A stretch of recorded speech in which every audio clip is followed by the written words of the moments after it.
നേരം വിളിക്കാത്ത കുറെ പോത്തക്കൂടന്മാരെ പിടിച്ചാണ് ആ സ്ഥലത്ത് കൊണ്ട് നിർത്തിയേക്കുന്നത്. ഇവന്മാര് ഈ കഴിഞ്ഞ തവണ ഒരു വിദ്യാഭ്യാസ ഡയറക്ടറെ കുറിച്ച് പറഞ്ഞിരുന്നല്ലോ, പോഴനെന്ന്. അതുപോലെ കുറെ പോഴന്മാർ ഇതിന്റെ കുറെ ഭാഗത്ത് കുറെ ബുദ്ധിജീവികളെ പിടിച്ചിരുത്തിയിട്ടുണ്ട്. ഇവറ്റകളൊന്നും ചെയ്യാൻ സമ്മതിക്കില്ല. ഒരു മന്ത്രി വിചാരിച്ചാൽ പോലും ഒന്നും ചെയ്യാൻ പറ്റാത്ത ഒരു അവസ്ഥയാണ് ഇവിടെ ഉള്ളത്. കേരളം നന്നാമത്തെ അതുകൊണ്ടാണ്. നമസ്കാരം. ഈ റോഡിലെ കുഴിയിൽ വീണ് അപകടമുണ്ടായാൽ നഷ്ടം സംഭവിക്കുന്നതിനെ കുറിച്ച്, എങ്ങനെയാണ് അതിന്റെ നഷ്ടപരിഹാരം ലഭിക്കുന്നത് എന്നതിനെ കുറിച്ച് കഴിഞ്ഞ ദിവസം ഒരു വീഡിയോ പ്രചരിച്ചിരുന്നല്ലോ. അതിനെക്കുറിച്ച് ഞാൻ ഇതിന് തൊട്ട് മുമ്പ് അവിടെ അങ്ങനെ ഒരു ഓഫീസ് ഉണ്ടോ എന്നതിനെ കുറിച്ചൊരു വീഡിയോ ചെയ്തിരുന്നു. അപ്പോൾ സ്വാഭാവികമായിട്ടും വീണ്ടും ചില സംശയങ്ങൾ ഉള്ളത്, ഇത് നഷ്ടപരിഹാരം കിട്ടും എന്നുള്ളതിന് എന്താ ഉറപ്പ് എന്നാണ്. അതിന് കാരണം എന്ന് പറഞ്ഞാൽ ഇപ്പം നമ്മുടെ ഭരണകൂടം, അതിൻ്റെ കീഴിലാണല്ലോ ഈ വകുപ്പുകളൊക്കെ ഉള്ളത്. ഭരണകൂടം ജനത്തെ പിഴിയാനായി മാത്രം നിൽക്കുന്ന ഒരു സിസ്റ്റമാണ്. വിവിധ തരം ടാക്സുകൾ ചുമത്തിക്കൊണ്ട് ജനത്തെ നട്ടം തിരിച്ചുകൊണ്ടിരിക്കുന്ന ഈ അവസരത്തിൽ നമ്മളൊരു പരാതിയുമായി പോയി കഴിഞ്ഞാൽ നമുക്ക് നഷ്ടപരിഹാരം വിധിക്കാൻ സാധ്യതയുണ്ടോ, ചിലപ്പോൾ ഡിപ്പാർട്ട്മെന്റ് നമുക്ക് നഷ്ടം തരേണ്ടി വന്നു കഴിഞ്ഞാൽ അപ്പോൾ അതിന് കിട്ടാൻ സാധ്യതയുണ്ടോ എന്നൊക്കെ ആരാഞ്ഞിരുന്നു. ഇവിടെ നമ്മൾ പൊതുമരാമത്ത് വകുപ്പ് മന്ത്രി മുഹമ്മദ് റിയാസിനെ പലപ്പോഴും നമ്മൾ വിമർശിച്ചിട്ടുണ്ട്. പലരും മരുമോൻ മന്ത്രി എന്ന് വിളിച്ച് ആക്ഷേപിക്കാറുണ്ട്. ഒരുപാട് സന്ദർഭങ്ങളിൽ കൂടുതൽ വിമർശനം ഏറ്റുവാങ്ങുന്ന ഒരാളാണ്. വിശേഷിച്ച് മഴക്കാലത്ത് റോഡുകളെല്ലാം പൊട്ടിപ്പൊളിഞ്ഞ് കിടക്കുന്ന ഈ സാഹചര്യത്തിൽ അദ്ദേഹത്തെ നഖശികാന്തം എതിർക്കുന്നുണ്ട്. പിന്നെ എറണാകുളത്തെ വെള്ളക്കെട്ട് എന്ന് പറഞ്ഞാൽ മേയറും അതുപോലെ തന്നെ ഈ പറഞ്ഞ മരുമോൻ മന്ത്രിയും ആണ് ഇതിൽ പ്രതിസ്ഥാനത്താക്കി കൂടുതൽ പറഞ്ഞുകൊണ്ടിരിക്കുന്നത്. പക്ഷെ ഇവിടെ ഞാൻ മറ്റൊന്നാണ് നിങ്ങളുടെ മുന്നിൽ അവതരിപ്പിക്കുന്നത്. മന്ത്രി മുഹമ്മദ് റിയാസ് ഒരു റോഡിൽ വീണ് പരിക്ക് പറ്റിയ ഒരാൾക്ക് നേരെ എങ്ങനെയാണ് പ്രതികരിച്ചത് എന്ന് മനസ്സിലാക്കുമ്പോഴാണ് ഒരു രാഷ്ട്രീയ പ്രവർത്തകൻ ഇങ്ങനെയും ചില മുഖങ്ങളുണ്ട് എന്ന് നമ്മൾ മനസ്സിലാക്കുന്നത്. ഏറ്റവും കൂടുതൽ പ്രചരിപ്പിക്കപ്പെടുന്നത് അവർക്ക് എന്തെങ്കിലും വീഴ്ച വരുമ്പോഴോ വിമർശിക്കപ്പെടുന്ന സാഹചര്യങ്ങൾ ഉണ്ടാകുമ്പോഴാണ്. ശരിക്കും അവർ നല്ല കാര്യങ്ങൾ ചെയ്യുന്നുണ്ട്. ആ നല്ല കാര്യങ്ങൾ മറ്റ് കൂടുതൽ വിമർശിക്കപ്പെടുന്ന കാര്യങ്ങളിടയിൽ മുങ്ങിപ്പോകുന്നു എന്നതാണ്. നമുക്ക് ആ സംഭവത്തിലേക്ക് വന്ന ശേഷം റിയാസിലേക്ക് എത്താം. ഈ സംഭവം നടക്കുന്നത് 2022-ലാണ്. 2022 കോഴിക്കോട് സ്വദേശിയായിട്ടുള്ള അബ്ദുൾ റസാഖ് എന്ന ആള് ബൈക്കിൽ വണ്ടി ഓടിച്ചു പോകുന്നു. അത് ഒരു കലിങ്കന് കുഴിയെടുത്തിരുന്ന, പാലത്തിന് കുഴിയെടുത്തിട്ടിരുന്ന ആ കുഴിയിൽ വീണിട്ട് അദ്ദേഹത്തിന് പരിക്ക് പറ്റുന്നു. റോഡ് എന്ന് പറഞ്ഞ ഒരു പഞ്ചായത്ത് റോഡല്ല, സംസ്ഥാന പാത തന്നെയാണ്, ഹൈവേ തന്നെയാണ്. ഹൈവേയിൽ കലുങ്ക് നിർമ്മിക്കുന്നതുമായി ബന്ധപ്പെട്ടിട്ടാണ് ആ കുഴി എടുത്തിട്ടിരുന്നത്.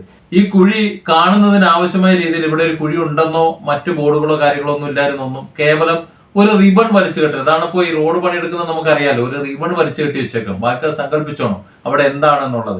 വലിയ കുഴിയാണോ ചെറിയ കുഴിയാണോ എന്നൊന്നും ഒരു പിടുത്തം ഉണ്ടാവില്ല, റിബൺ കണ്ടപ്പോൾ മനസ്സിലായിക്കോണം.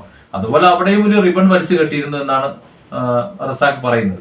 അന്ന് റസാഖ് പരാതി കൊടുക്കുമ്പോൾ, ഇത് റോഡിലെ കുഴിയിൽ വീണ് അപകടം പറ്റിയതിനെ കുറിച്ച് പരാതി പറയുമ്പോൾ, അന്നത്തെ ജില്ലാ കളക്ടറായിട്ടുള്ള എൻ തേജ് ലോഹിത് റെഡ്ഡി എന്ന കളക്ടർ, അദ്ദേഹം കമ്പനി ഇദ്ദേഹത്തിന്റെ ചികിത്സാ ചെലവ് വഹിക്കണമെന്ന് ഉത്തരവിട്ടിരുന്നു.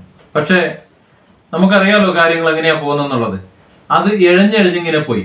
അപ്പോൾ സ്വാഭാവികമായും ഇദ്ദേഹത്തിന് കേസ് കൊടുക്കേണ്ടി വന്നു. ആ കേസ് കൊടുത്ത സ്ഥലമാണ് ജില്ലാ നിയമസേവന അതോറിറ്റി. എല്ലാ ജില്ലകളിലും ഉണ്ട്, അവിടെ നിയമസേവന അതോറിറ്റി ഉണ്ട്. അവിടെ കൊണ്ടുവന്ന് പരാതി കൊടുത്തു.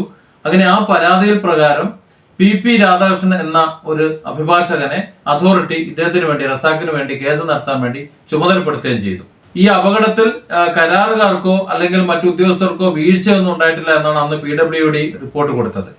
അല്ലെങ്കിൽ അങ്ങനെയാണ് കോടതിയിൽ പറഞ്ഞത്. അതായത് ഈ പറയുന്ന സംവിധാനത്തെ, ഉദ്യോഗസ്ഥന്മാരെ മുഴുവൻ വെള്ള പൂശിയിട്ടുള്ള റിപ്പോർട്ടായിരുന്നു PWD കൊടുത്തതെന്ന് ചുരുക്കം. പക്ഷേ മന്ത്രി മുഹമ്മദ് റിയാസ് ആ റിപ്പോർട്ട് ചുരുട്ടിക്കുട്ടി വലിച്ചെറിഞ്ഞു. റോഡിലൊരു കുഴി കുഴിച്ചിട്ടിട്ട് മര്യാദയ്ക്ക് അത് കൈകാര്യം ചെയ്യാതിരുന്നിട്ട് അവിടെ വീണ ഒരാൾ അപകടം പറ്റിയപ്പോൾ ആ അപകടത്തിന് മുട്ടുന്യായം പറഞ്ഞു നിൽക്കാതെ മര്യാദയ്ക്ക് നഷ്ടപരിഹാരം കൊടുത്ത് അയാളെ ചികിത്സാ ചെലവ് കൊടുത്തിട്ട് പണി മര്യാദയ്ക്ക് എടുത്തു എന്ന് മുഹമ്മദ് റിയാസ് അന്ന് നിലപാടെടുത്തു. അതാണ് റിയാസ്. അങ്ങനെയും ഒരു റിയാസ് ഉണ്ട്. നമുക്കറിയാവുന്നൊരു കാര്യമുണ്ട്, ഇവിടുത്തെ ടൂറിസം ഡെവലപ്മെന്റിന് വേണ്ടിയിട്ട് മുഹമ്മദ് റിയാസ് സന്തോഷ് ജോർജ് കുളങ്ങരയുമായി ഒരു ചർച്ച നടത്തിയത് ഓർക്കുന്നുണ്ടെങ്കിൽ കുറെ കാലം മുമ്പ്. ഇതിനു മുമ്പ് അത്തരത്തിലുള്ള ഏതെങ്കിലും ചർച്ച എവിടെയെങ്കിലും നടത്തിയിട്ടുണ്ടോ? അത് പിന്നെ നടന്നിട്ടുണ്ടോ എന്നുള്ളത് വേറെ വിഷയമാണ്. കാരണം ഇതിന് താഴെയുള്ള കുറെ ഉദ്യോഗസ്ഥ വൃന്ദങ്ങളും പിന്നെ കുറെ ബോർഡുകളും ഉണ്ട്. നേരം വിളിക്കാത്ത കുറെ പോത്തക്കൂടന്മാരെ പിടിച്ചാണ് ആ സ്ഥലത്ത് കൊണ്ട് നിർത്തിയേക്കുന്നത്. ഇവന്മാര് ഈ കഴിഞ്ഞ തവണ ഒരു വിദ്യാഭ്യാസ ഡയറക്ടറെ കുറിച്ച് പറഞ്ഞിരുന്നല്ലോ, പോഴനെന്ന്. അതുപോലെ കുറെ പോഴന്മാർ ഇതിന്റെ കുറെ ഭാഗത്ത് കുറെ ബുദ്ധിജീവികളെ പിടിച്ചിരുത്തിയിട്ടുണ്ട്. ഇവറ്റകളൊന്നും ചെയ്യാൻ സമ്മതിക്കില്ല. ഒരു മന്ത്രി വിചാരിച്ചാൽ പോലും ഒന്നും ചെയ്യാൻ പറ്റാത്ത ഒരു അവസാനം ഇവിടെ ഉള്ളത്. കേരളം നന്നാമത്തത് അതുകൊണ്ടാണ്. ഈ മുഹമ്മദ് റിയാസ് എന്ന് പറയുന്നത് കഴിവുള്ള മന്ത്രി തന്നെയാണ്. കെ പി ഗണേഷ്കുമാറിനെ പോലെ തന്നെ കഴിവുള്ള ഒരു മന്ത്രി തന്നെയാണ്. പക്ഷെ ഒരു മന്ത്രി മാത്രം വിചാരിച്ചിട്ട് എന്താ ചെയ്യാം? ഏതായാലും ഇവിടെ ശക്തമായ ഒരു നിലപാട്, അതായത് ഈ ഉദ്യോഗസ്ഥരുടെ ഭാഗത്തു നിന്ന് കുറ്റമുണ്ടായെന്ന് മനസ്സിലായപ്പോൾ റിയാസ് എടുക്കുകയും അങ്ങനെ നഷ്ടപരിഹാരം കൊടുക്കുകയും ചെയ്തു.